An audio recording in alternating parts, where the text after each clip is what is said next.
Doctor, thanks so much for coming on. In a way that's accessible to non-scientists, I hope you'll tell us, do you have concerns about these vaccines for people who aren't at great risk? Yes. I think that one of my concerns are that the government is not being transparent with us about what those risks are. And so I'm of the opinion that people have the right to decide whether to accept vaccine or not, especially since these are experimental vaccines. This is a fundamental right having to do with clinical research ethics. And so my concern is that I know that there are risks, but we don't have access to the data, and the data haven't been captured rigorously enough so that we can accurately assess those risks. And therefore, for folks like your audience, you and me, we don't really have the information that we need to make a reasonable decision. Here's a simple formula that most people use when they're trying to think about, should I take this or that pharmaceutical?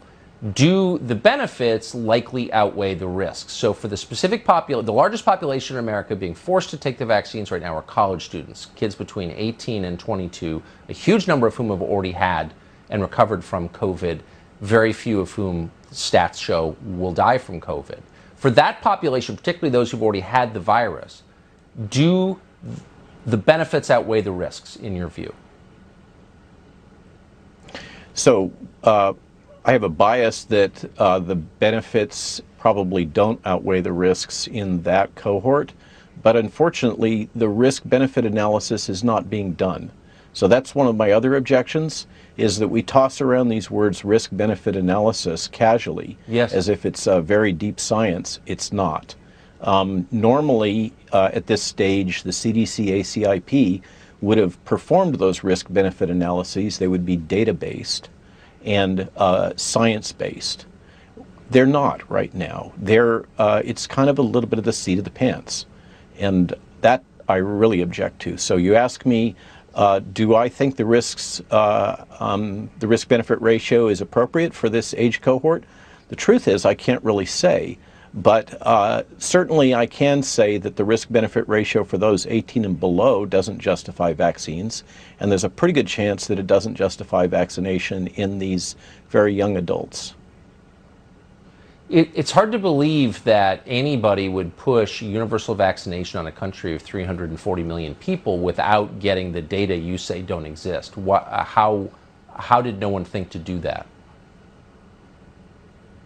I think that what we have is a structural problem in how the databases were built and how they're being analyzed. My understanding from colleagues inside the FDA is that the CDC is overwhelmed. They aren't even processing the data they have. And by the CDC's own admission in their recent MMWR report on safety in pregnancy, the vSafe database, which is the one that they hold internal, is so poor that they can't draw any definitive conclusions about whether or not these vaccines are safe in pregnancy. They believe they're generally safe, but the databases aren't sufficient to really demonstrate that. We're left in a position where we're waiting for data from places like Norway, Finland, Scandinavia, and hopefully from Israel to back up our decisions in public health. Unfortunately, the Israelis that we've been relying on did not pick up these cardiotoxicity risks that we now are learning about. They were first picked up by FDA people looking at the VAERS database. Shocking. And in an environment like this where we know so little, voices like yours are essential, and the thought that you're being censored by the tech platforms is a scandal. And I appreciate your coming on this show tonight. Doctor, thank you very much. Thank you for your time. Thank you.